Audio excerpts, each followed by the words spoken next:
पुस्तक विवाहों में अपव्यय के कुचक्र को तोड़ डालें। लेखक वेदमूर्ति तपोनिष्ठ पंडित श्री राम शर्मा आचार्य जी। ऑडियो 1। विवाहों में अपव्यय का कुचक्र तोड़ डालें।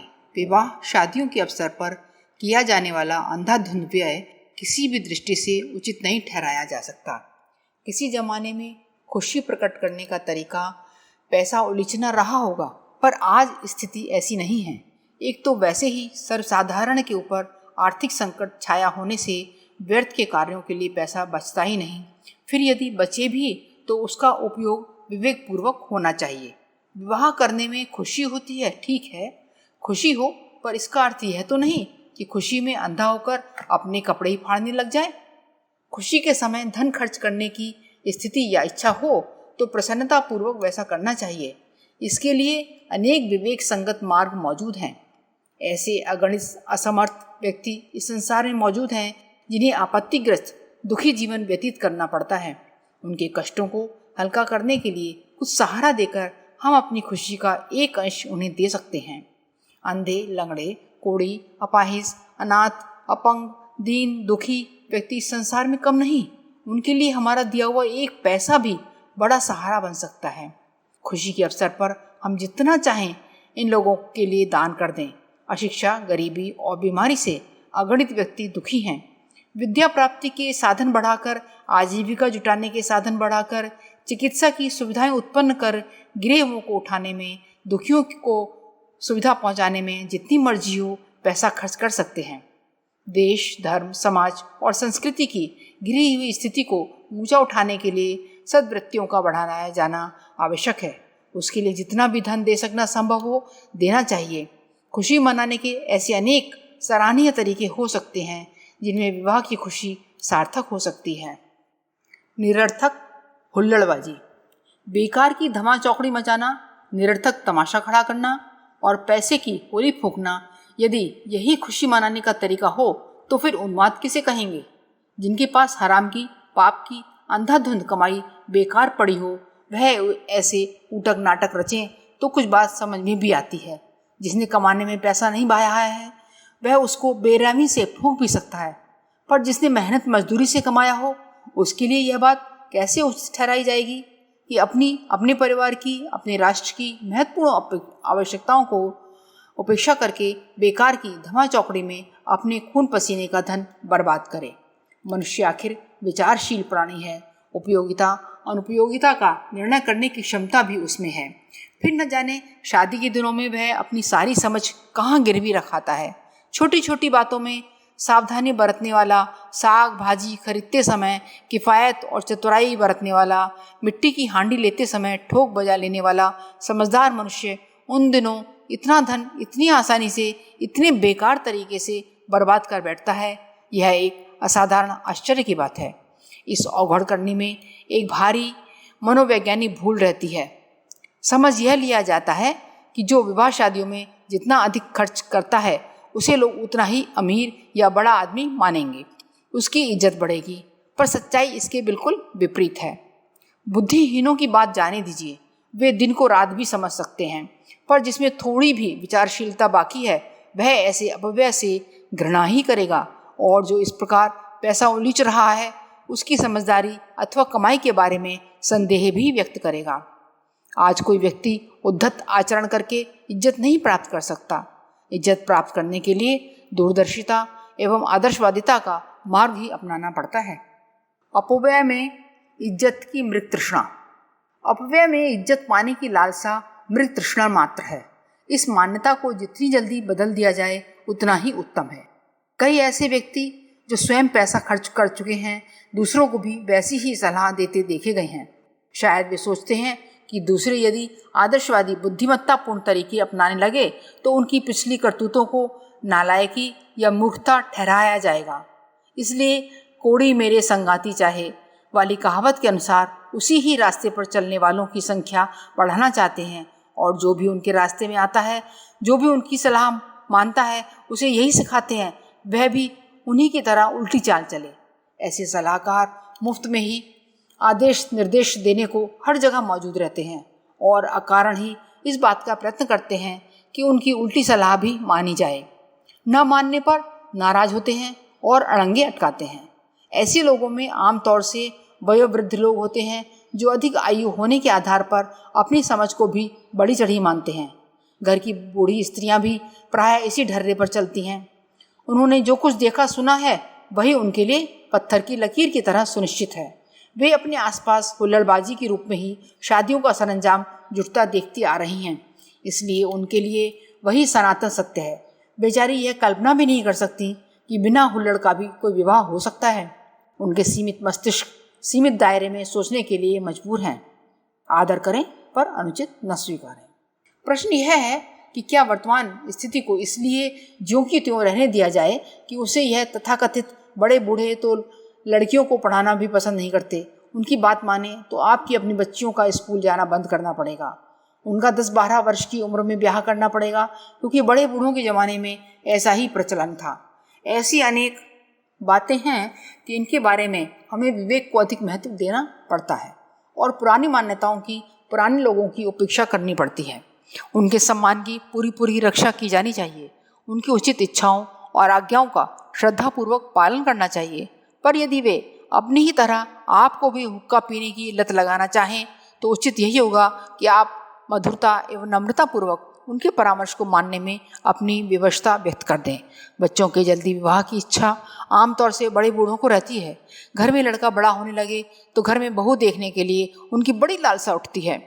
इच्छा की अवज्ञा करना अखरेगा अवश्य, पर इसके लिए विवेक की भी तो हत्या नहीं की जा सकती।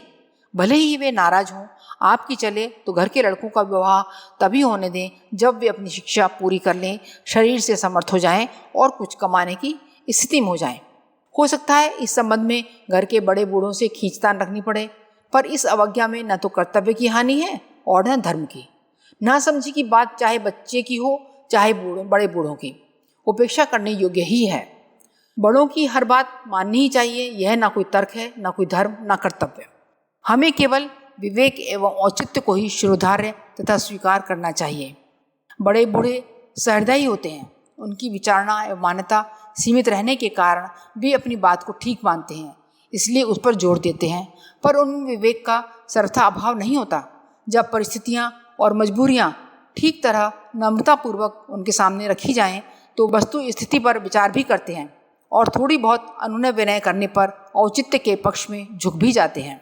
समय के साथ समझौता करने के लिए किसी को मजबूर होना पड़ता है। आयु के साथ साथ जिनका अनुभव ही बढ़ा चढ़ा है वे इस तथ्य को समझते हैं और इस बात पर जोर नहीं देते कि जो कुछ उन्होंने देखा, सुना या किया है और लोगों को वही सब करते रहना चाहिए। जब उनकी बातों में वे नरम हो जाते हैं तो भावना एवं नम्रतापूर्वक वस्तु स्थिति समझने पर वे इस बात के लिए नरम या सहमत हो सकते हैं कि वर्तमान परिस्थिति में विवाह शादियों का बिना धूमधाम के सरलता एवं सादगी से किया जाना उचित है। बात को बढ़ा दिया जाए या उन्हें चढ़ा दिया जाए तो वे किसी काम को अपनी प्रतिष्ठा का प्रश्न बनाकर अड़ते और हट करते देखे गए हैं।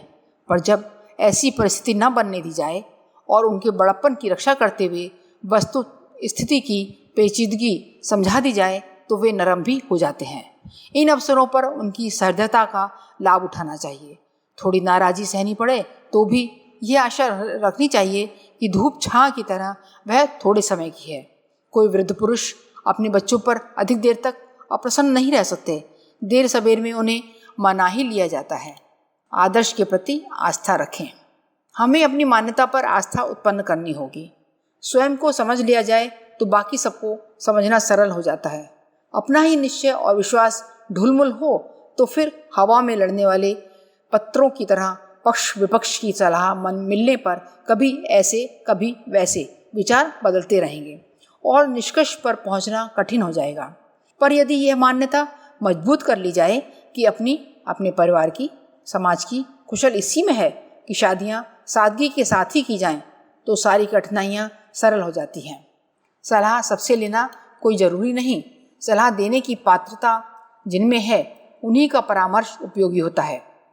मुकदमे में वकील की और बीमारी में डॉक्टरों की सलाह पर घर के बड़े बूढ़ों या रिश्तेदारों की उपेक्षा अधिक ध्यान देना पड़ता है।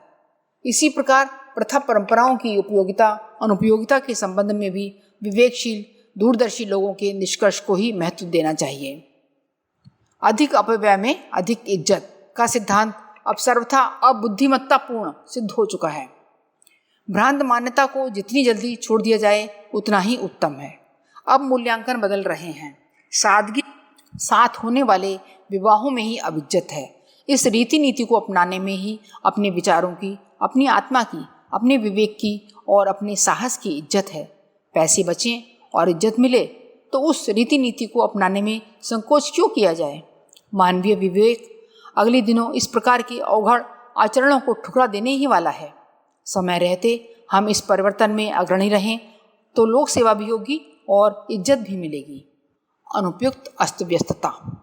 भारतीय जीवन की गतिविधियाँ, हमारी सामाजिक परिस्थितियाँ अनेक दिशाओं में अस्त व्यस्त एवं अनुपयुक्त बनी हुई हैं। इन्हें सुधारना ही पड़ेगा। यह सुधार हमें विवाहों के नाम पर प्रचलित खर्चीली एवं त्रासदायक परंपराओं में परिवर्तन करके आरंभ करना चाहिए।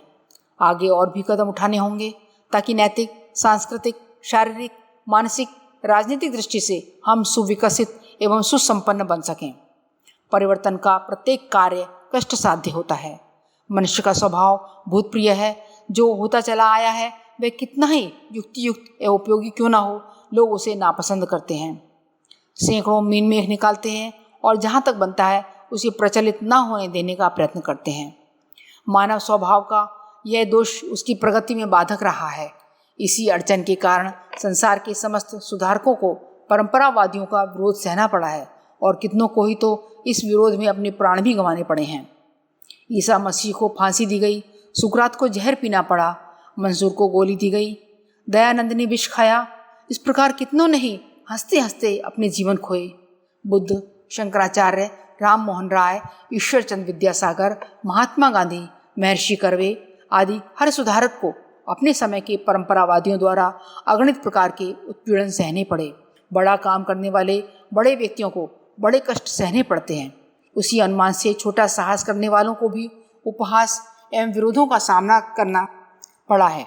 यह साहस न होने के कारण ही लोग कुरीतिजन्य अत्याचारों और हानियों को सहन करते रहते हैं।